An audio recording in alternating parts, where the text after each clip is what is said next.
2-year project. Really, don't really expect to get it all done real quick here, or disassemble all this. I'm the kind of guy that don't take stuff apart until I got the money to put it back together.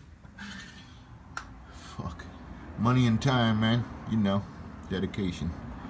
That's it. So yeah, something like this, like just this, I could trick out, you know. So that would be interesting to do. And we could do that with copper.